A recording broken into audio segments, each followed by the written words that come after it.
It's the Borster Podcast. We are back. I'm with Max. I'm with Kris Pursiainen. I'm probably one of the only dudes in the space who says it right first try every time. 50-game DIRKIE Awards in honor of the recent Oscar nominations. Shout out Sean Fennessy. Shout out Sky Rizzy, unofficial sponsor of the show. 50 games in, we have exactly the same awards as the Oscars, tailored to this NBA season that is more than half over. This was one of my best episode formatting jobs in a long time. It's so good. And Max always likes when we have categories that are up for interpretation. We don't have a best podcast award because this isn't the Globes. We're a little bit higher brow than that. But before we start, Kris, welcome back to the show. Hey, thanks so much. This is good. And as I said earlier, this idea is good. And I'm excited because I think it's going to allow me to talk about the things I want to talk about. But Yep. it also fits your hippie agenda and your clip farming and everything else. So we both get what we want. Yep, farmersonly.nba. I'm going to the Blazers. Knicks game tomorrow at MSG. Kris will be working there. Hopefully we'll link up. Vlog coming soon. But Epic first, selfie coming. let's start with our Best Director Award. 50 games into this NBA season. Best Director, meaning best coach. 50 games in. We all have different criteria. I hope we all have different answers. Max, who's your coach this year? Yeah. Also, just want to plug, listeners hearing this may have just heard our new intro music. So Kris is here for a momentous pod where we finally ditch our old, hastily thrown together intro music for something that should sound semi-professional. It was Yes. great. New music unofficially brought to you by Biktarvy. Thank you, Max. Go on. All right. My best director is... I had a few nominees here. I'll hold off on nominees because I feel like you guys will probably bring them up. But I'm going to go Joe Mazzulla for best coaching job this year. Celtics might come up a lot in my awards, and it's kind of a Stockholm syndrome thing because they're my least favorite team in the NBA. But Like me with the Atlanta Braves. I don't even really care about baseball. It's like I see something the Braves do. I'm like, God damn it. Yeah. And I bet they donated 1% of that freaking contract to that foundation. Yeah. It's like I just can't stand it. I become an awful person. I was like, I care like a little bit about the sport. Shout out Andrew Jones. Didn't he just get into the Hall? He deserved that. That's one of the things I have a take on in baseball is he deserved that. Yeah, DRUW. I'll never forget that spelling. Shout out Curacao. Max, what up? The Celtics should not be this good this year. And it really annoys me because I thought that their window was closing, but it just looks like they're not only in a gap year has their offense gotten better than it was last year. It's not a gap year. They're tied for third seed in the East. They've got, I think, the best net rating in the Eastern Conference, first or second best. And it just seems like this combination of Brad Stevens front office, Joe Mazzulla head coach, is just going to wring quality basketball out of this team year after year. And it's really upsetting as a Knicks fan. But to me, that's the most impressive coaching job this far because I thought they would be sub 500 team. I thought they'd maybe be in like the 8 to 10, 8 to 11 range in the Eastern Conference. And the fact that they've been arguably the best team in the East by some of the advanced metrics is thoroughly impressive. So Mazzulla begrudgingly gets my best director. Kris? Awesome, because I was pretty concerned that Drew was going to take my coach. But now, even though he probably prepared this before I did, which was when you said, all right, guys, we're going to do best director, which is the best coach. That's when I came up with my answer. Now I get to take credit for it if he takes it. And we're going to get aquatic, man. We're going to get aquatic. The otter. It's otter time. Damn it! I can't believe I came up with that first and before Drew because it's so important to note the job that he's doing. And it's a little bit of a you don't know what you lost until you lose it kind of thing, right? It's a little bit of a it's a little bit of a I don't even know what's going so wrong because I didn't even realize that I lost what I lost until now it's lost. Yeah. And that to me is the Cleveland Cavaliers looking like looking like Goku was nearby and leaned on them for like a spirit bomb and just left them completely decrepit and sad. Like they started the year off and it was like, they had to have like a special practice because Lonzo Ball's outlets are so crazy and they weren't used to someone throwing passes like that he kept hitting dudes in the back of the head. Like this team is leveling up. And I was like, yeah, this team is leveling up. That's crazy. Like they've got this whole new dimension. And then Lonzo was like, "Hey, I'm still like good at basketball and making the right decisions within the game. What if I never made a three-pointer ever again?" And things have kind of gone downhill from there. I'm not going to hold you. So like for me, I think that spending so much time talking about Cleveland, like that's important to me because the three-point volume went down. You look over in Phoenix, I will say, I think I'm a great person to make the case for because I said the Suns would be a play-in team at worst. Everyone told me that Matt Ishbia was finally reaping and that his tweets about having the 30th defense were going to be wrong. He was right. Okay, you guys clown Matt Ishbia. He was right. He said all those years they said we'd be contenders, and we didn't even make the playoffs. Now they say we're going to be the worst team in the league, so we'll probably be good. And everyone was like, what a stupid thing for an NBA's team governor to say. And then they look at the standings, and the Suns are in seventh place. And then they look at the calendar, and it's almost February. And then they look back at the standings, and it's the Timberwolves above them and the Warriors below them.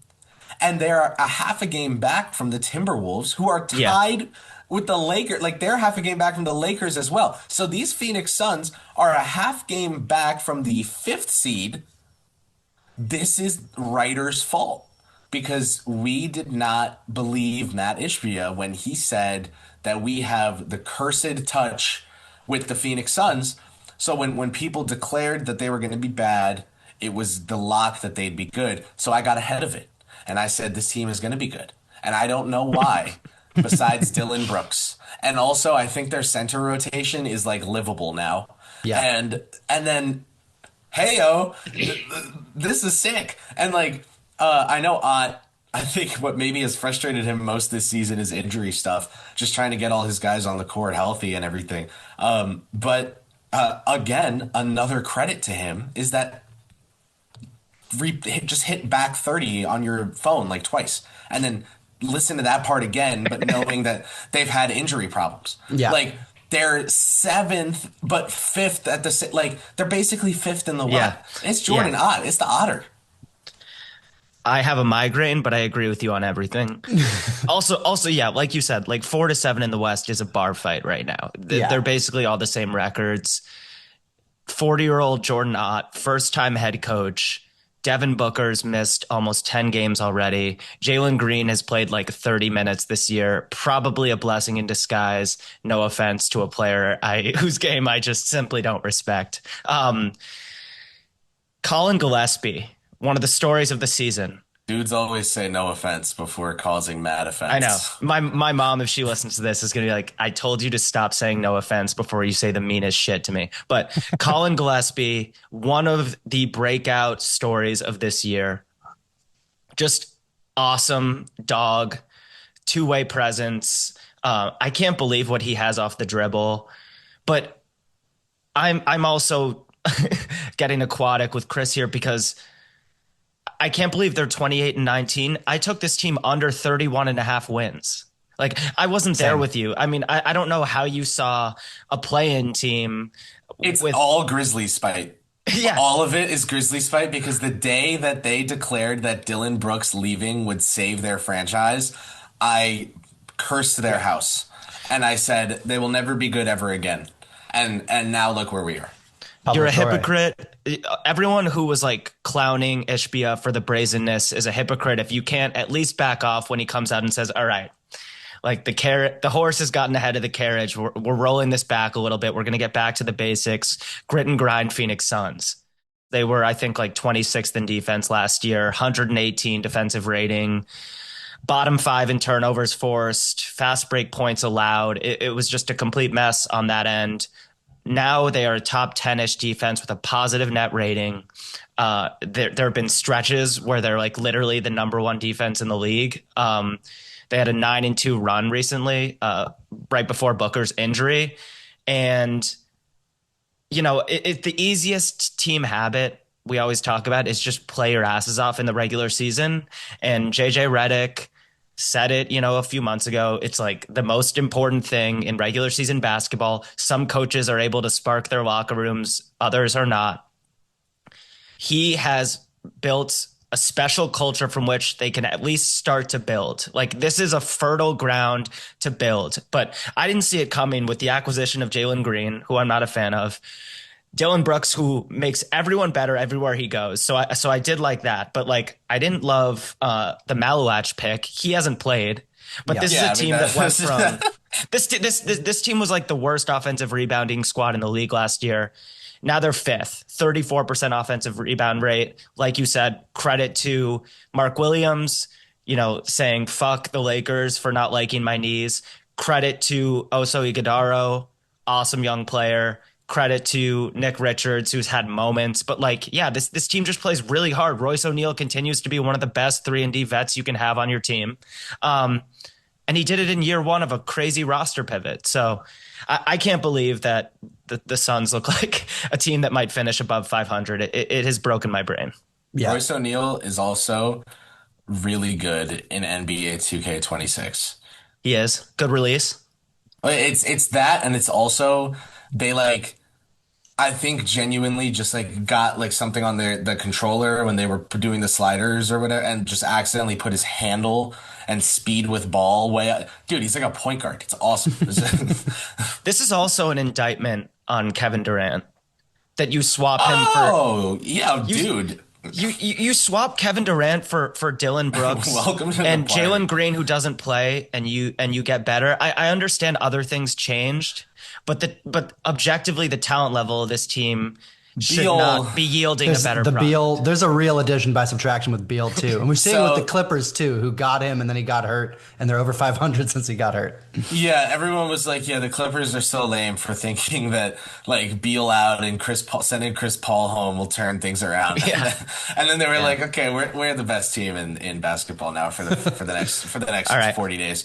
I want to say quick that I also think with Phoenix that Gillespie, this is to me not a Ty Jerome 2025 season where it's he's making every shot, and that's takes a lot of skill and hundreds of hours of hard work. But also if he goes to a team where he has to do any self-creation, he suddenly looks like a Jimmer Fredette at the NBA level. I don't see that with Gillespie. I remember covering a Knicks Nuggets game 2 years ago or 3 years ago maybe, where he was he knew he was gonna play, and it was right before the trade deadline, I think. So he knew he was gonna play, and one of those things. And it was 15 minutes before tip off, and he was still just out there on the court shooting with 3 assistants, bumping him, rebounding. I was what maniac! They're trying to measure the rim and level it and everything, and he's just doing his full workout still. It's not like he didn't do it earlier. It was just still going. And then he played 30 minutes or whatever. He had 3 steals in the first quarter. He just got out there and kicked ass professionally. And that is one of those huge bias moments where it's I saw that live. And that after knowing just he's a dog from Nova and this and that, Jalen Brunson was his roommate the last year. They taught him the ways of the captaincy and whatever. And then seeing that game where he has 3 steals in the first quarter after spending 45 straight minutes running around, warming up, just getting in rhythm before the game because he knew he was going to play, and he didn't want to let the opportunity. He didn't want 20 seconds of his game time to be spent getting ready or getting in rhythm. It was just dog. And I think that's so emblematic of this Phoenix team this year, which is like their reputation kind of precedes them. They have Brooks and Gillespie.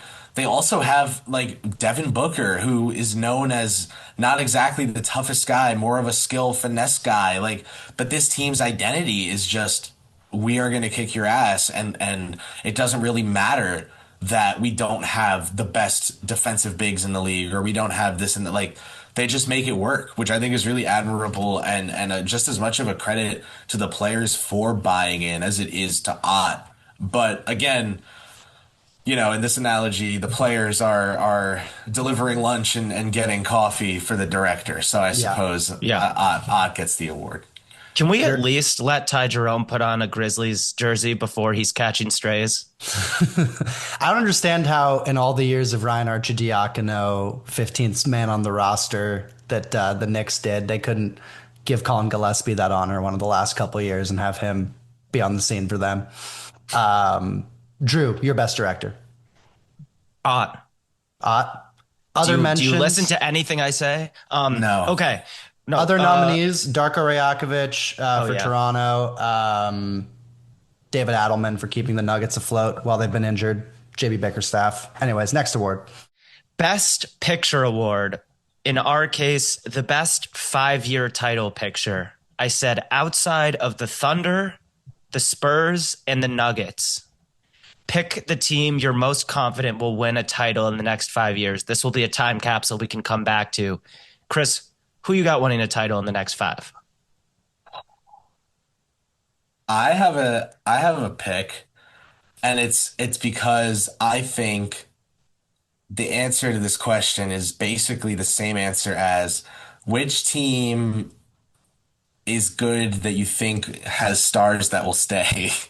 um, and I look around like the Lakers, it's like, yeah, probably they get someone, but I don't know. I'm not comfortable saying them for this. The Timberwolves, I think the fact that you said 5 years makes the Timberwolves a really intriguing option here. To me, they're more intriguing than a team like maybe, no shade, I think it's a compliment that I'm bringing them up here, like the Portland Trailblazers, where they're clearly building in the right direction, but there's no Ant Edwards. But who does have an Ant Edwards in their own way, who I think is going to be long for that city, despite initial assumed and visible kind of unrest. And a team that also has enough young guys where maybe they can do something with this roster, but also if they make a move, like a swing at any point, they have outs and they can make a swing that might propel them to the front of this conversation. I want the Cleveland Cavaliers.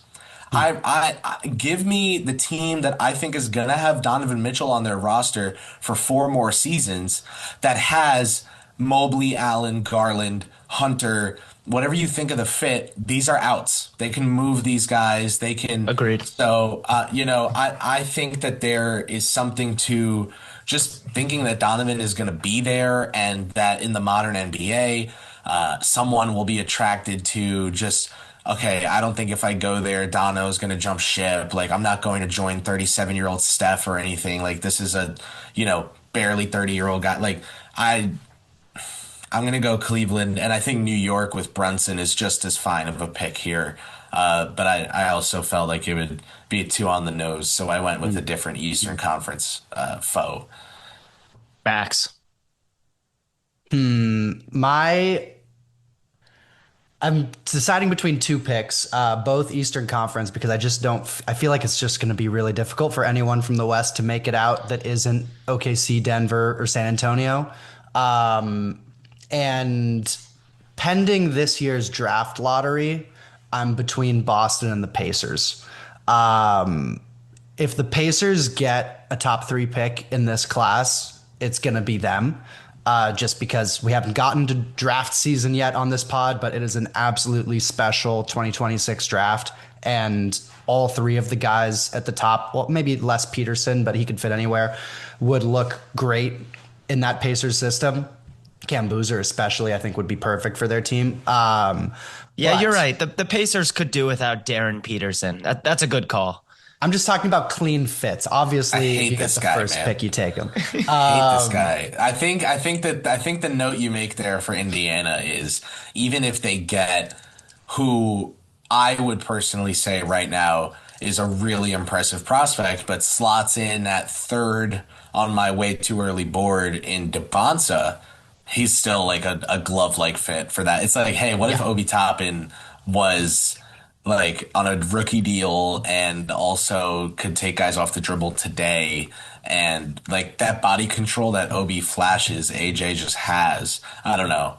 Yeah. So with that, Boston is probably my pick because the lottery, they could end up with the seventh pick and then suddenly the pick doesn't even pan out and they pick another Jarris Walker or whatever. But just how good Boston has been this year, despite not taking this season super seriously, as I said in the best director segment. I just feel like they're going to get Tatum back. I'm extremely confident in Brad Stevens to continue to plug like real rotation guys around them, and they're super flexible going forward. So I just feel like they're going to be in the Eastern Conference Finals mix for the next 5 to 7 years, and they'll break through to the finals a couple of those times, and maybe they'll win one of them. I'm not confident anyone outside of OKC, the Spurs, and Denver is winning a title in the next 5 years, but if I had to pick a team from the East to break through, it would probably be Boston. Speaking of director and Denver being pushed aside in this conversation, like shout out David Adelman for squeezing the number one offense in the league, still out of this team with Jokic missing significant time, all the Aaron Gordon injury mess, helping Peyton Watson elevate, Jamal Murray looking like the best version of himself again, maybe for the first time in a little while. Yeah, Adelman's been awesome. I meant to mention him as like an honorable call for that category, just because of the way they've stayed afloat without Jokic. I went with the Pistons for my best 5-year picture. And it's more than anything, it's a bet on Shea being good enough to be the best player on a title team. Cade. What did I say? Shea? Jeez. Yeah. Cade. I think he's already a top 10 player in the league. That's probably not a hot take now. They have the number 2 defensive rating in the league with, Jalen Duren playing so many minutes, Jalen Duren's defense being the biggest question in his game the last few years, and like the step he's taken on that end. They have, the Ivy piece that they could maybe package with some other stuff to like get someone who makes them better right now.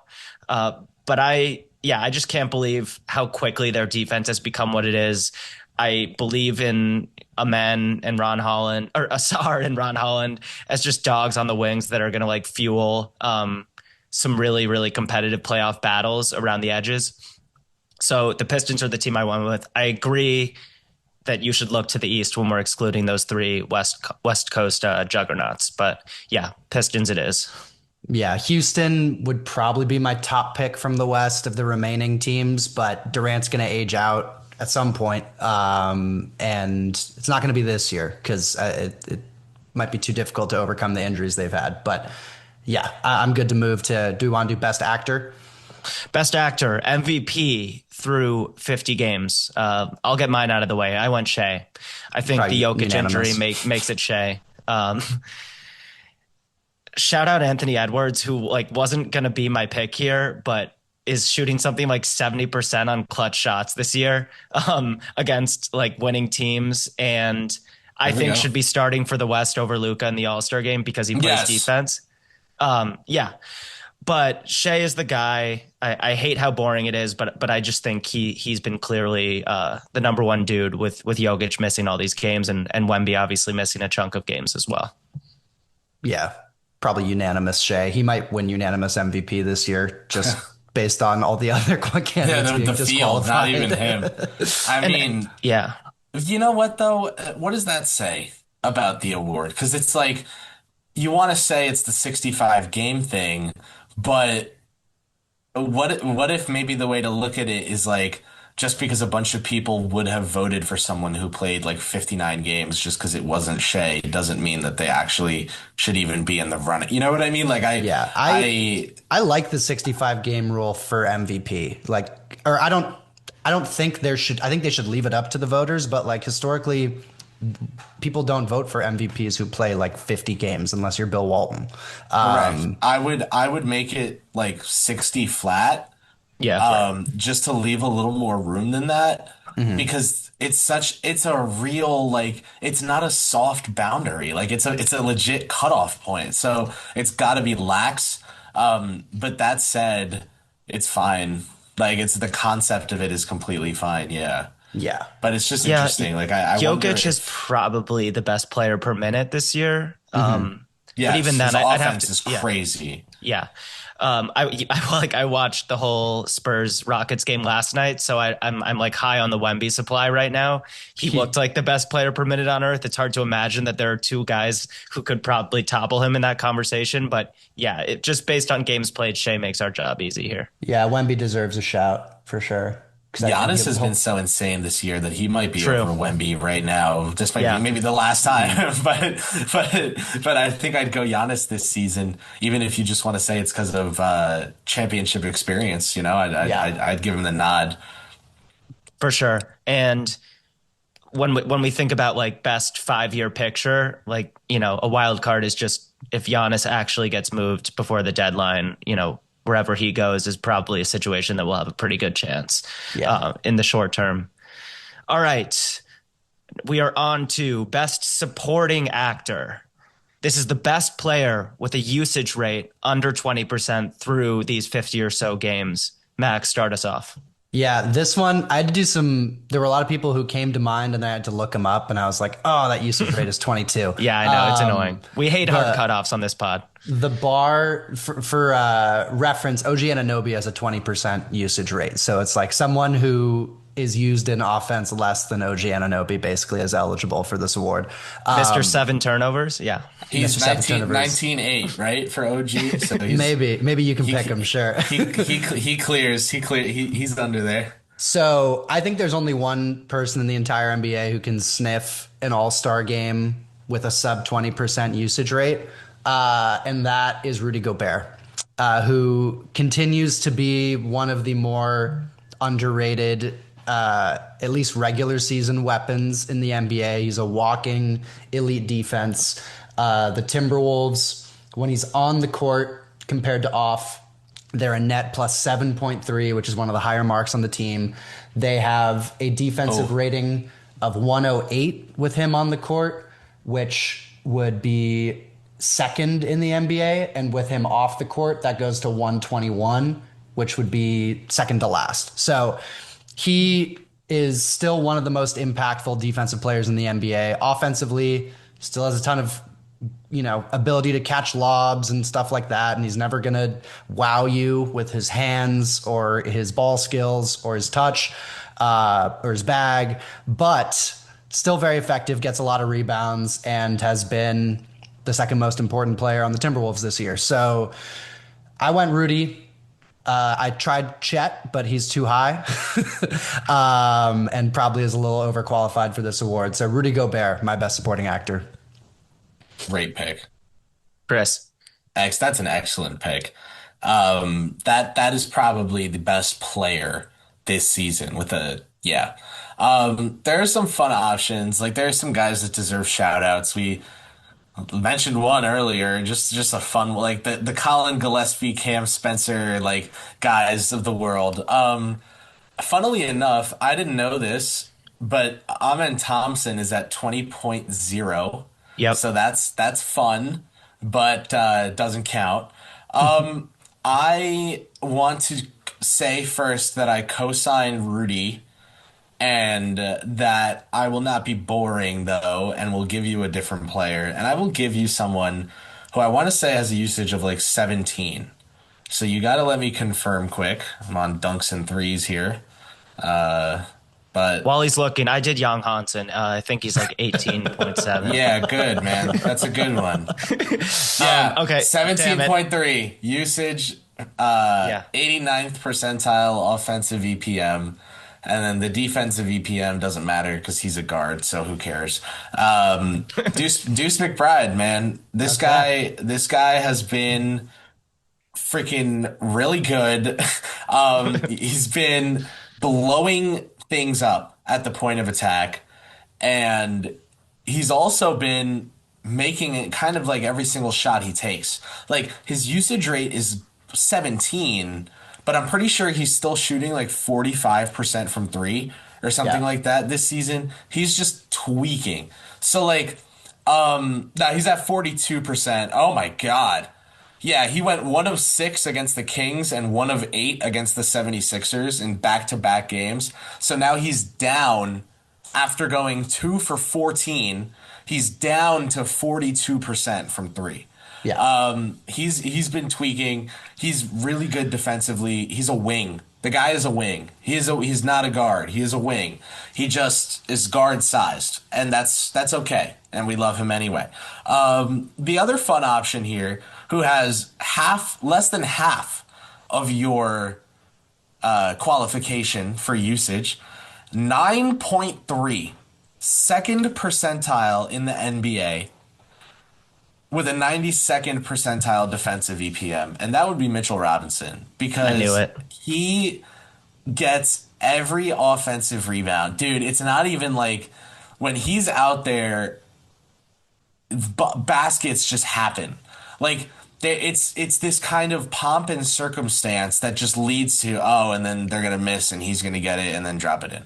Yeah. It's like why are we watching? It's just Mitch is gonna be Mitch is in, okay, he's gonna get 6 and 6 in 4 minutes and the Knicks will be either if they're down they'll be tied or if they're up they'll be tied by the end of these minutes. No matter what, the Knicks end Mitch's minutes tied with the other team because they were either if he's off the floor, if they were up by a lot and then he comes off the floor, they're going to be tied. If they were down by a lot, he goes in, they're going to be tied. So it's like he's this like equalizer player, just completely nukes other teams. The Raptors didn't even have to go up against him, and they still turned the ball over a million times. So that doesn't really help my argument. But I think there are two Knicks here that are interesting. Yeah, and they're a totally different team with Mitch on the court compared to off. Like the intensity is just different. They're a finesse team without him, and they're a bully team with him. And it's night and day when he's on and off the court.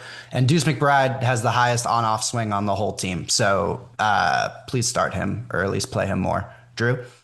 I was going to do a man first, but had a contingency plan because I thought you'd call me out on the 20.0. I went with Jaden McDaniels. We know at this point how good Jaden McDaniels is. I think it's rare that dudes are just like elite prospect who's a 5-star guy in high school, probably like isn't the NBA player a few years into his career that like people were telling him he was going to be on the AAU circuit. And he's just found his way making tons of money as one of the best wing defenders in the league, even when he's not at his very peak defensively. And like the shot just gets better every year. And now he's shooting something like 50, 42, 85 and it's low usage, but he still gets you like 15 points a game because he doesn't. Damn, I have the same. Yeah, damn.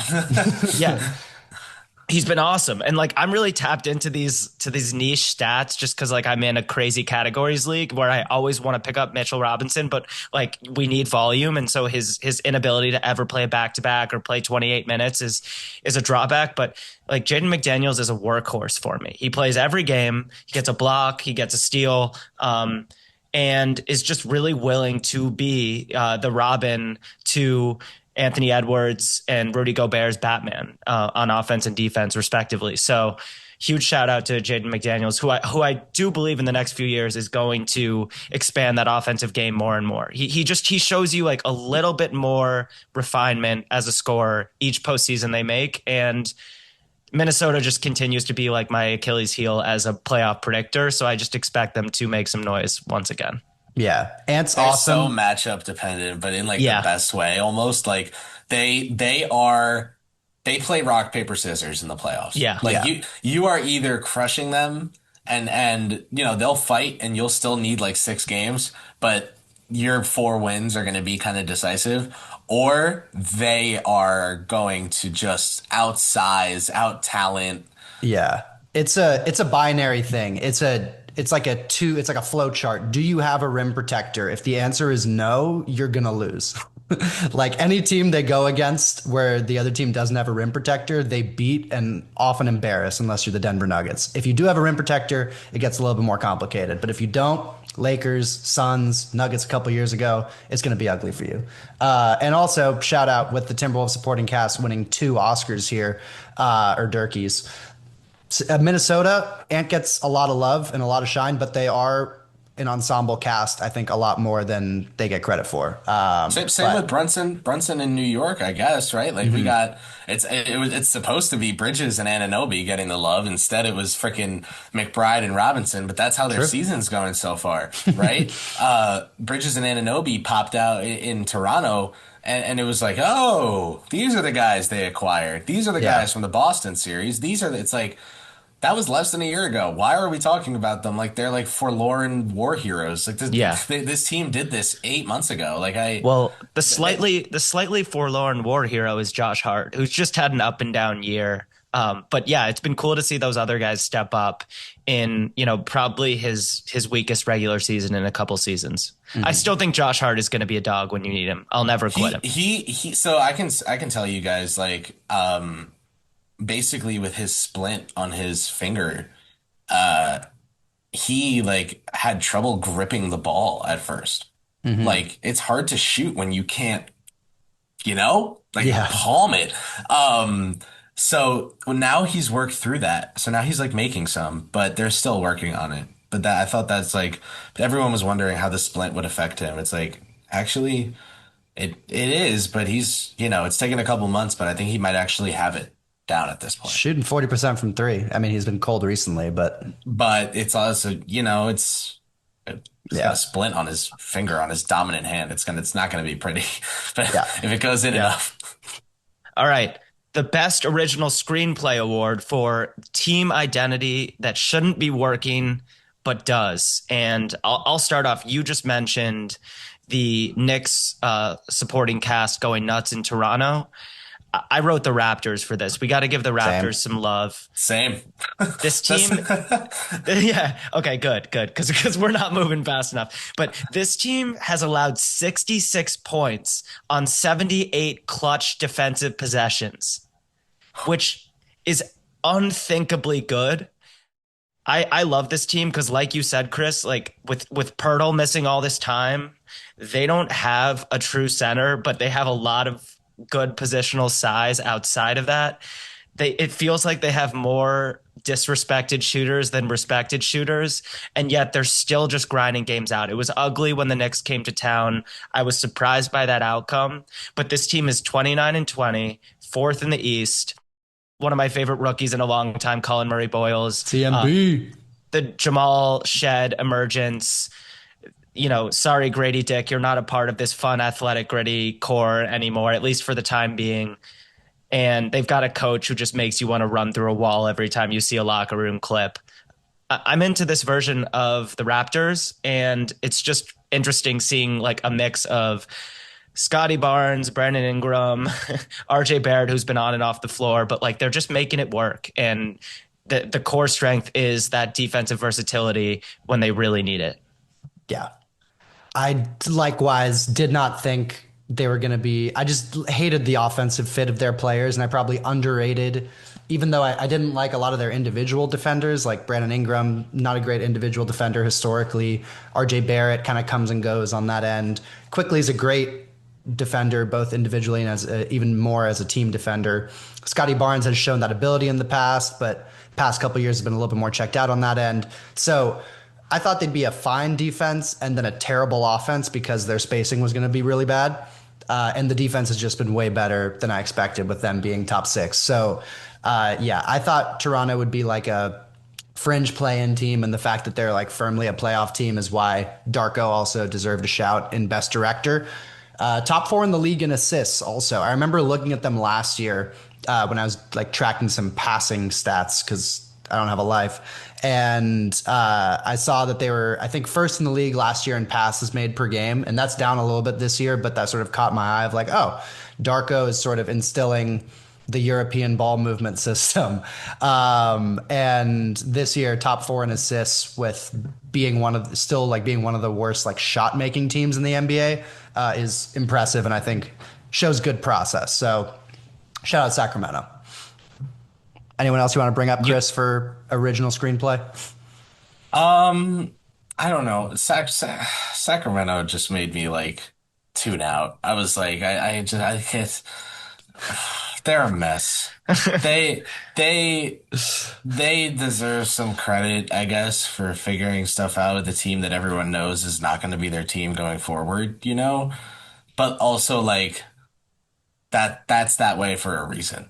Um It feels like every time Sacramento gets a player I like, he just dissolves into nothingness. Like, Yeah. Nick Keon Clifford. Ellis, Devin Keeg, Carter, Neek Clifford. I mean, Neek's a rookie, so I don't want to, the jury's still out, Keegan, but Keegan's been hurt, but like, it's just really dark. And the tweet of the year, I'm not sure if it was Evan Sittery, but just shout out Evan Sittery being the worst follow ever. And just the source with no sources. he blocked me because Let's go. I responded to him one time, like one time ever, I think, and he DM'd me immediately, and he's like, You're one of my favorites over the years. Keep it up. Thanks for the kind words. Like, glad to see I got your attention." And then when I never answered, then he blocked me, thinking that I wouldn't be able to still see that he had sent that. That's Let's nasty. go, dude. Like a late night DM, and you're like, "Oh, Yeah. that was bad. Like, I can't unsend this. I just have to like block them forever." Except Yeah. it was Twitter, and that's not how that works. So And that's just there forever. But we can't be surprised because this is the sort of dude who's tweeting like, according to sources, Zach LaVine is ready to move on from Sacramento and just cashing that ad revenue. Anyway, Yes. you were saying, what did he tweet? What were you saying? I know. I Is that just it? assume whenever I see like, Zach LaVine and the Kings are getting ready to part ways, like 3 years into this nightmare where no one wants Zach LaVine and no agent wants their player going to Sacramento. I'm just like, that is the slowest of news days. But yeah, we got to keep this train moving. Yeah. Shout out Evan Sittery. Please block the pod. That'll be a moment for us. Okay. Best editing, which in the NBA context is best transaction of the year. We include last summer, so the offseason or this regular season, but I can't think of something this regular season that is a very strong nominee. Max, can you start us off here? Yeah, to me, this was a clear answer, and it's actually a win-win move. And that is the Michael Porter Jr. trade for the Denver Nuggets. Oh, The more obvious side of the win-win is the Nets have the more productive player in Michael Porter Jr. than Cam Johnson, who it seems like if they're smart, now that his value is plus, when they acquired him, he probably had slightly negative value. Now they can turn around and flip him for even more positive assets, first round picks, whatever it may be. If I was them, that's what I'd do. We'll see if it ends up Yeah. happening before the trade deadline. Golden State, like if they don't get Giannis, be like, "Hey guys, Yeah. you really don't like Kuminga, right?" Like, Golden State, Detroit, like there's a bunch of teams that could use his services. On the Nuggets side of things, the individual swap of MPJ for Cam Johnson hasn't worked tremendously well so far, partially because Cam Johnson's been super hurt and he started off the year really cold. But the financial relief that they got from that allowed them to go acquire Jonas Valanciunas and Tim Hardaway Jr., as well as trading for Cam Johnson, and just open up a lot more flexibility from a roster building perspective. And that's led to this team that can weather the storm when Nikola Jokic gets hurt and still play above 500 ball. And the stat of the year is that the Nuggets with Jokic off the court are now they're a -1, but for a while they were like a net neutral with Jokic off the court, which for years and years and years they've been like plus 1 million with him on the court and minus 1 million with him off. And the fact that they've had Valanciunas, because part of that was Valanciunas being hurt. When Valanciunas is playing and Jokic is off, they're a plus team. But the fact that they've been able to, not as plus as they are with Jokic, obviously, but the fact that they've been able to keep their heads above water, missing the best player in the league, is entirely due to the flexibility they gained from that MPJ trade to go get Hardaway, Valanciunas, Bruce Brown, Cam Johnson, and just like bolster out their depth in a way that they haven't in the past few years. So win-win, best transaction, good editing on both sides for Sean Marks and whoever's running the Nuggets right now. Chris? I is so like cheap. This is like someone you're like working with actors that give you everything in one take, and like the sound effects and everything were like done on set, and the editor is just like watching it through doing like QC, being like, all right, that still sounds good, you know. But the Atlanta Hawks getting the Pelicans pick, it Yeah. was just so silly. And I think we almost like numbed ourselves to talking about it a little teensy bit, because it's like how much, how much time has to go by for this to really matter. But I think it's worth noting, especially now that the Hawks just kind of chose salary relief for Trae Young, that they are clearly of the opinion that they have some solid contracts and some solid players, but they're not really anything significant, or they're going nowhere fast if they keep trying to win games. So they're just dialing it all back and reassessing and seeing what they have in Jalen, allowing him to grow a little bit.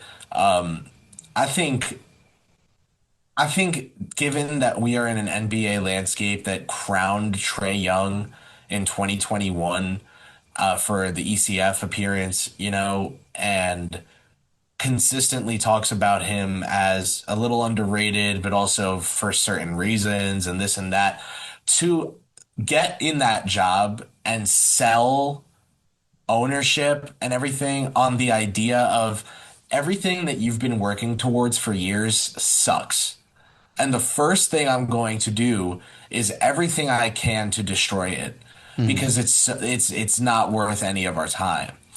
To convince ownership of that and to come in and trade back 10 spots as your first move, like, that's baller, man. And they got some veteran pieces, but it was kind of the perfect veteran pieces where like Porzingis isn't going to play and win you every game, but a contender probably will still dole something out for him because he's like the only stretch five left in the world. I just think there's something to where this team is at right now that feels very sleeping giant-y, much more so than, funnily enough, Washington, where when Trey got there, he said this is like an NBA sleeping giant. I've agreed with him for years that that market is untapped because the team's bad, but like Atlanta, if you get them now, a homegrown star to go with all these defensive guys, and Jalen Johnson's kind of like a PRA demon, kind of Julius Randle, like second, third banana,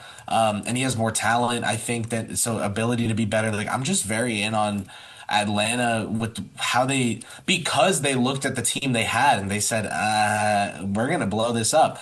But Yeah. then they didn't actually just trade everyone. Like they're keeping the guys like Nikhil, or they're going out of their way to get guys like Nikhil who can be like good ancillary pieces or ball handle right now. Or like I think that what everything they're doing demonstrates an understanding of the game that I think is exciting for fans there. So I'm gonna go with moving back 10 spots and getting the Pelicans pick, just getting it. That's Yeah, insane. Yeah. Currently it's number two, crazy. that pick. I had them down as well, but I thought that would be unanimous. So I also put down the Rockets getting KD for Jalen Green and Dylan Brooks, because I can't say this enough. Like Jalen Green was a problem in crunch time offensively for the Rockets last year, and as good as Dylan Brooks has been doing Dylan Brooks type things, like just instilling a toughness in his new team, and also the shot making leap Dylan Brooks has taken this year. We'll see if it's sustainable. The Rockets don't need Dylan Brooks. They have DFS now. They obviously have Tari Eason. They have the wing athletes to fill that role. And Kevin Durant has been at his age as good as you could have hoped for the Rockets so far. I don't think any of us are picking the Rockets out of the West, obviously, but the Thunder have been riddled by injuries. Wemby's health is always sort of, a scary thing, just simply because limbs are everywhere all the time. And so I just like that Houston has an all else fails scorer, and they were able to get him really only giving up the 10 pick, which became Malouach. If it was someone like Cedric Coward, it might hurt a little bit more. But it was a no brainer for Houston. So shout out the KD acquisition. And I talked shit about KD and like how, he leaves Phoenix and he's part of, a lot of change for them and suddenly they're better. Well, KD has always been a ceiling raiser. At times we've in his 30s, especially, we've questioned the floor raising ability, but there's no doubt that at the end of a shot clock now, the Rockets are a more dangerous team. Yeah, I'm excited to That see him that in was the games. team. Sorry, go ahead. I would say I'm excited to see him in games that matter again in the playoffs, but go ahead. Yeah, I was gonna say that the Rockets were like to me the one team that really stood out as like it's worth them trading Yeah. what they need to for KD. Not because the package was so gigantic and draining, but rather because we've seen what Kevin Durant looks like on teams that don't have the proper insulation.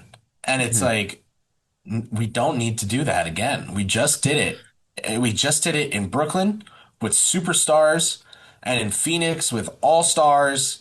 And now in Houston, it's like this team actually has everything except for a mercenary clutch scorer. I know just the guy. Like, Yeah. Yep. this was perfect. Fred getting hurt is BS. That was such crap. I Yeah. was so mad. Don't worry. Um, We have an in memoriam coming. Hmm. But also like the Rockets this year, the Rockets very interestingly like just seem to play up and down to their competition. In the yes. last 40 games, they're 13-4 against teams over 500, and they're 13-9 against teams below 500. So, obviously there's always nuance there. I didn't mark down like who was hurt, what was 4 games in 5 days, but interesting little Houston tidbit. Yeah. All right. All right, let's go. Now we are on to best cinematography for the prettiest teams to watch, the most aesthetically pleasing teams. When I think of aesthetics, I generally think offense. So that's the direction I went in here. But I'm interested to hear how Max interpreted this one. Yeah. This might be an indictment on this regular season, but I don't feel like there's any team that's like getting me to rush to the TV right now. I mean, we can do Australian Open if you want. A lot of it is because of injuries. I think the healthy Nuggets would be my most aesthetically pleasing team, but we just have only seen them for a few games this whole season. So I'm anxiously awaiting the return of Jokic and eventually Gordon, and they would probably be my pick. As far as the team I keep finding myself drawn to, it's the Spurs, and it's purely for the novelty of Wemby and their young guards, trying to see what that all looks like together. It's not always the most aesthetically pleasing. It can be a little clunky, a little inefficient, a little turnover prone sometimes, but at its best, it's pure kind of basketball rapture. So I'm going to say the Spurs, just partially because I don't think there's a team that's really like grabbing my heartstrings at the moment. KP? Yeah, I mean, when it comes to oh, I tried timing the camera thing with the start of my point. I thought it would like zoom in on me at the right time, and now it's just completely stopped doing that. That's awkward. You're the least available KP in the NBA right now. I'll continue to use that one. I think man, this one's tough for me because I like a lot of what I like what Max said about the Spurs. I think I agree that like the novelty of Wemby is not worn off or close to it. I think it's like, oh my God, what's this guy gonna do next? There's a little bit of that. There's a little bit of like, I want to see the next double clutch reverse pump live. Like I Mhm. want to see everything, but I also want to say I kind of watch them just as much for Dylan Harper, Mhm. which maybe I'm just so weird for, and like he's from right here in Jersey and whatever. But like, I think like he was having a rough stretch, and then last night just put belt to ass, like paint touches at will, Yeah. just doing what he wanted. I know you said you were watching too, so like that was awesome. I want to shout out the Blazers, who I've had a fun time watching this season. not because their style of basketball is 2014 Spurs beautiful, but because it's like uh wabi sabi beautiful. Like it's a little rough around the edges because that's what their personnel is. I think it's cute. I think it's endearing. I think it's fun. I think it's Blazer basketball. So maybe the Trailblazers would be my pick here as a nod of respect to Drew and his lively bunch. But there's one other team that I want to bring up, which sucks. Like this answer Damn sucks. it. It's so Oh, boring. yeah, you're going to take mine. No, I'm not, because the team is really good. So it sucks that I'm saying them. It's not that the team sucks. I want to say the Thunder. The Thunder, like, dude, Chris Youngblood, like, gets out there and just gives them these minutes that are like, how is this guy not in the Hornets rotation nightly? Like, how is this guy? This guy should be a Pelican. This is, you know what I'm saying? Like, they just print these guys out. And to me, that is representative of both how they draft and also how they play. Um, and then the Jazz, because F you, Drew, and I hope that was yours. And I guess it. No, I had the Wizards, but Dang it. Okay, no, never no. mind. Then not the But I know Jazz. I put down a team that I actually I mean it, but I also like it just as a snapshot because things have taken a turn and it's sad. And when you said this one's bad, I thought you were going to say the Golden State Warriors. Like I don't the same way we're talking Wemby, you want to see every moment. I don't take the Steph stuff for granted. You know, he there's still like once a week you get like a crazy Steph show. But I also really enjoyed the infusion of the Jimmy experience. Like he is in certain ways antithetical to their offensive philosophy. And there were still just these wonderful like Draymond dribble handoff, keep the music going moments that where, you know, you blink and wonder like, is this 10 years ago? You get like weird role player emergences depending on the night, like rookie Will Richard flying around, DeAnthony Melton healthy again, causing chaos. Quentin Post reminding you he's in the league and like hitting a couple threes out of nowhere. Steph is still like top 10-ish impact, you know, in all the advanced stats you look at when he's on the floor. He's still selling the most jerseys in the league. Little fun fact there. But I'm bummed that we don't get a chance to just see those guys sort of like honor the legacy and make it hard for probably a team that would win over the course of a 7-game series. But it just feels like there's no hope left for Golden State this year. But I have enjoyed Pods, Steph, Draymond, Jimmy. You know, like Kuminga hasn't played, but like I don't always love watching Jonathan Kuminga play. So like I empathize with Kerr in certain ways when it comes to that situation.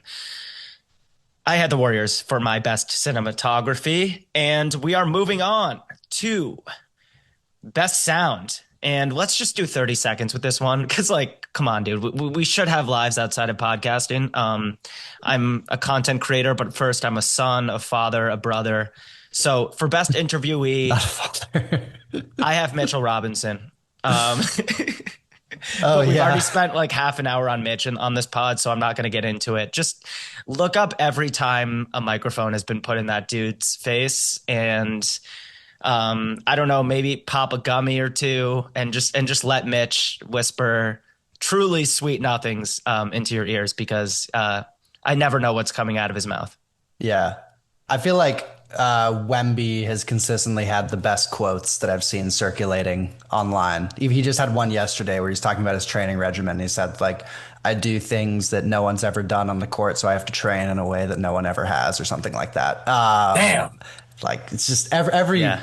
yeah, he's a very thoughtful Yeah. guy. So I'd say Wemby with an honorable mention too. I saw some very funny Halliburton clips floating around recently, but I'll go Wemby. Yeah. Max, Micah texted me today. Wemby became a Maoist over the summer, and Adam Silver isn't ready for that conversation yet. But yeah, it's true. Like Wemby, I pray that dude stays healthy. I just want to see what he can be like, and not just as a basketball player. I usually hate the conversation about like the personal brand, but he really is one of the coolest dudes like ever. Yeah. It's bizarre. KP. Chris. I'm not giving him the award. I'm just saying that an unbiased panel, which I'm not part of, so he wouldn't be one of my finalists. but an unbiased panel would give this to Michael Porter Jr. and run. Yes, yes, and for similar reasons to the Mitch mention. And so I am not an unbiased panel, and I will not be giving it to that guy. But they're both gonna break a guy's heart. If you, I Scotty just Barnes. he's so terrible that it's unbelievable. But my actual answer, I am going to go with Ant. I think it has to be Ant. Yeah. He is the one guy who I feel like might actually not at all care that he's mic'd up or not. Yep. Might truly just let it fly and be like, you know what? I don't get fined if I curse on TV. They get fined if I curse. They got to edit everything out. They got to decide what. So like, I got to go with Ant here. But again, they would both break a man's heart. Is the best. It's just that's MPJ is a. All right. Best visual effects for the best flopper slash master of the dark arts. I have Jalen Brunson. You guys go. I feel like What's your real answer? that is his real answer the for cap. sure. It's cap for sure. Right, but then aside from like the rage bait, like who's the actual? It's the captain, no cap. I feel like it's so clearly Luka Doncic. Like watching a Lakers game can be a really unpleasant experience because it's just him flailing his way into three defenders at a time. Jalen Brunson, I will say he flops defensively maybe better than anyone in the league. As far as like accentuating offensive foul contact. And he's really good at drawing charges, but he's also, as Knicks Twitter legend Benji Ritholtz, aka Rit Holtzman, likes to point out, is really good at drawing screens, drawing offensive fouls for moving screens when he goes under them. And there's no doubt he flops, but I mean he's not. I don't think on the same level of dark arts as Luka is. Do you know how many players average more free throws per game than Jalen Brunson this season? Thank Don't you, make Kris. this about Denny Avdia, please. It's 21. Yeah, All right. Alpi, Kawhi, Pascal, Steph Castle, Donovan Mitchell, Kevin Durant, Cat, Julius Randle, makes sense. Laurie Markkinen. The question wasn't who averages the most free throws. You're telling me that the style of play of these guys that I'm naming is commensurate with taking a full 1.5 free throws more per game. I'm just not. I can't do it. Jalen doesn't even get really like a lot of. He gets some calls. He gets Okay. some calls. There are enough times where he's mauled on the way to the basket, and then like is like won't speak to the refs for the rest of the game out of protest for me to buy in there. I just I look Listen, at dude, someone we're like awarding art here. Harden is still doing it. Harden is still doing it. It's a He's little still bit of doing it. it's a little bit of a reputation thing, but I really respect it because he's getting up there. So for him to maintain this level of impactfulness, I think it's a thing. by the way, shout out to a future winner of this award, AJ DeBonsa. I've been watching some of his tape in college, and that man draws fouls like nobody's business. I also kind of want to say, like Giddy, it's the same thing with Denny. It's the same thing with these other. But like to me, I'm impressed by consistently by the contact that Norm Powell gets whistled, as opposed to draws. I feel like I think there's a little bit of a discrepancy. And if I had to think of someone else off the top of my head, dude, I might go with Keontae George, Yeah. who I really like, but Loves the head bob.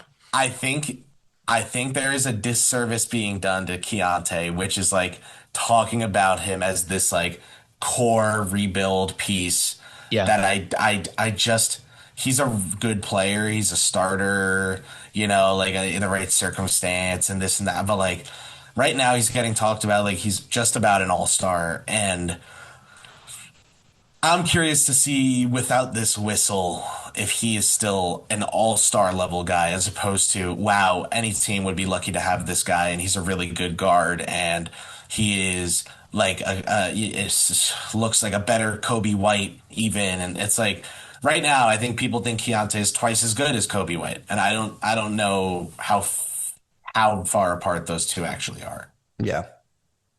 All right. Costume and makeup. I have Jaylen Brown's fake hair. When I was losing my hair several years ago, I think I used the exact same product, the same powder that Jaylen Brown tattooed onto OG Anunoby's jersey. So this is no disrespect. I've been there.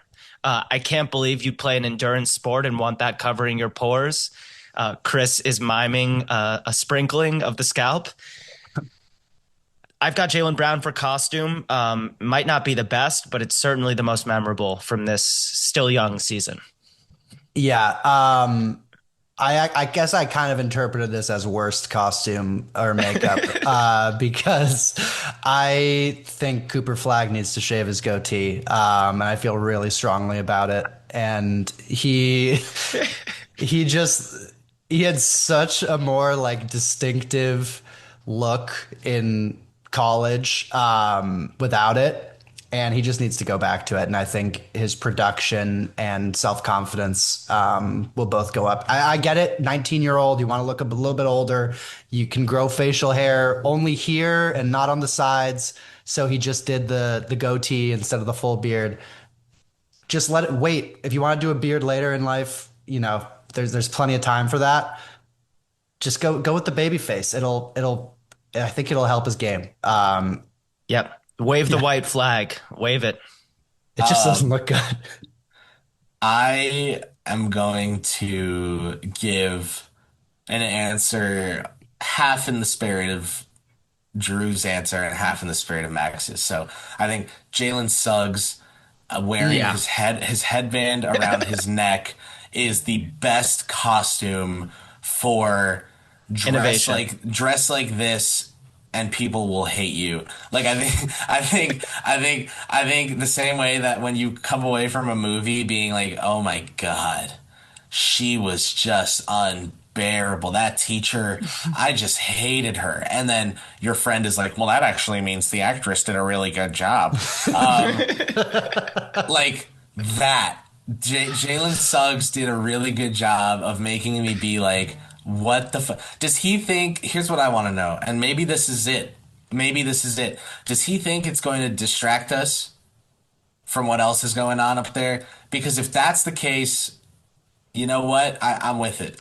It's innovation that excites. I feel like you can solve a lot of problems with a razor. The Yeah. neckband is not just logistically, like, thank you to the NBA for banning that. What were we doing? Like, you're telling me you're driving to the Cup and someone just like literally pulls you by a leash, like that can't, or a collar, like that can't be. It's not gonna snap, You know what man. though? You're gonna die. Wemby should do 4 on his neck during the All-Star game. Forehead. And now we move on to the DIRKIES after party.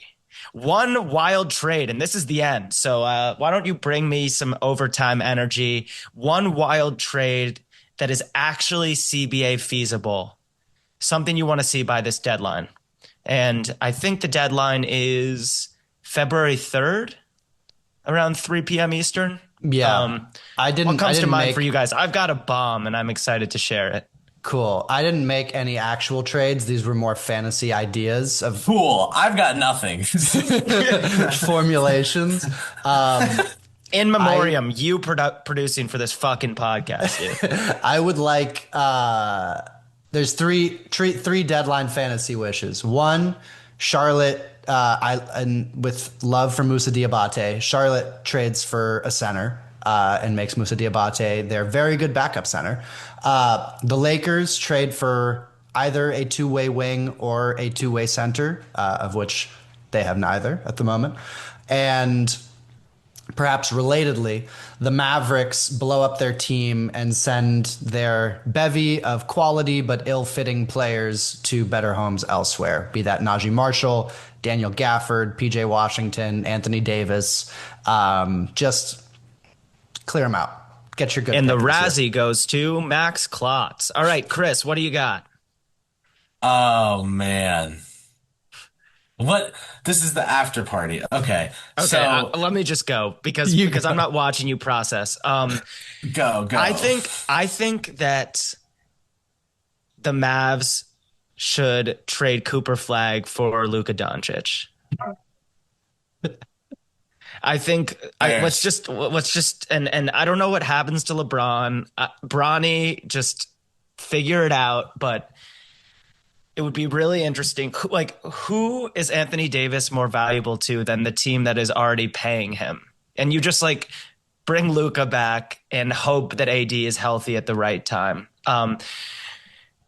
You'd have to, do a lot of money moving, but something centered on Coop to LA and Luka comes home in the wake of Nico's departure. I'm speechless. I'm not sure if this works money-wise, it doesn't matter. Who cares? but It's not about the money. it's like Clay, last Gafford, thing. and Flag. Luka, AD, and Kyrie together. Injuries turned off. Potential final favorites. Lively.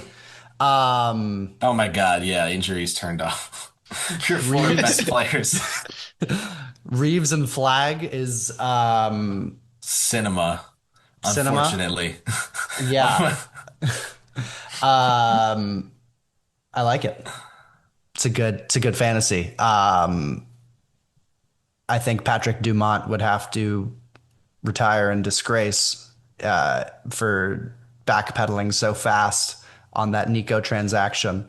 But it shows the value of that Luka still has and how absurd the value was that he was traded for initially, that the initial formulation of the trade would be laughed at immediately. It would have been laughed at back then, man. I still Yeah. by any other GM. It also cannot be overstated how much drafting Cooper Flag saved the Mavericks from complete and utter embarrassment and just NBA Siberia.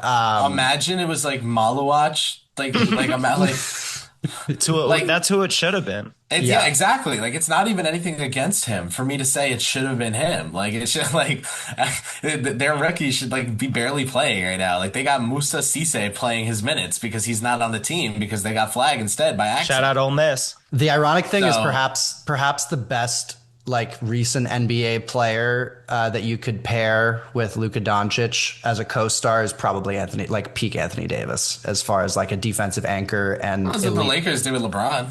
exactly, and elite lob threat big. So that fit would be phenomenal. But My yeah, trade involves Anthony Davis. go for it. I had one ready, but Drew interpreted my bit setup for filibuster, which was fair. But it's the after party. So since this is the after party, everyone is thinking, oh, it's time to wind down. It's time to this and that. I'm just getting started. This is where the crazy turns on. I want Julius Randle winning sixth man of the year because the Timberwolves traded Naz Reid and all the kids and Dante for Anthony Davis. I want Jaden, Randall, Rudy. Man, get as ugly as you want. I want just the biggest lineup, the tallest dudes possible, just defense. And it's key, it's very important to me that Nas is who you trade because he's someone with some value. And you got to keep Rudy here. Keeping Rudy and having both Rudy and Anthony. Oh, AD doesn't want to play the five. I got something for his ass. Rudy Gobert.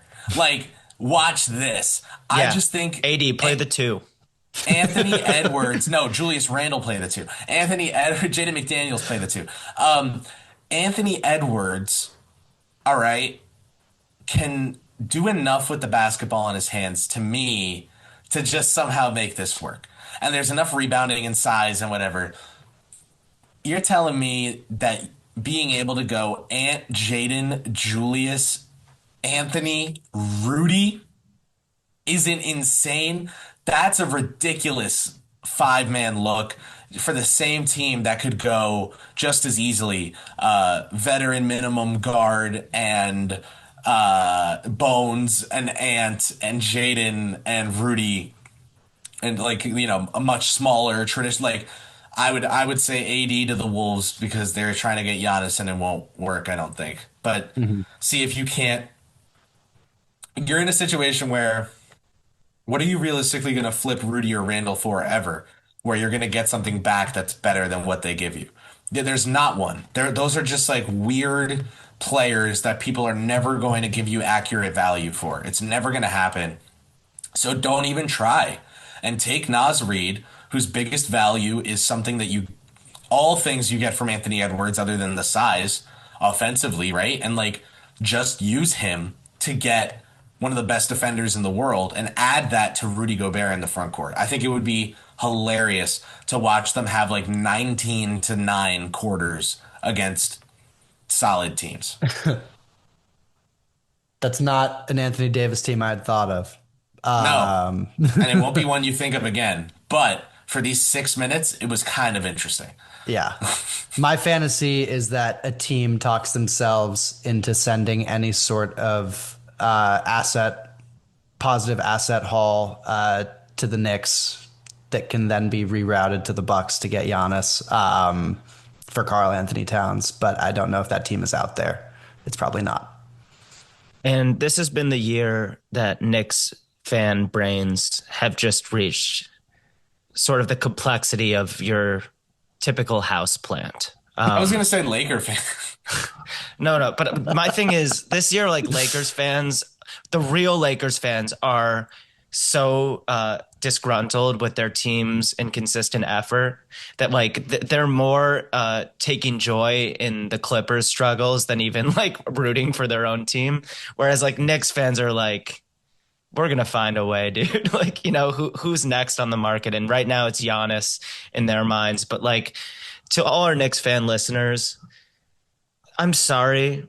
The Blazers aren't just, an NPC in your video game, in your 2K, my franchise career. Just get out of our feeds. We don't want Bridges. We have Tumani Kamara. We have Denny Avdia. We have CD Sissoko.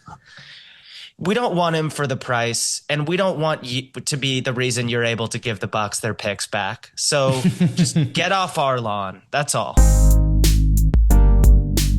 This has been the mid-season Dirkie Awards. If you made it this far, I'm more worried about you than grateful. But thank you guys so much for listening, and we'll be back soon. Peace.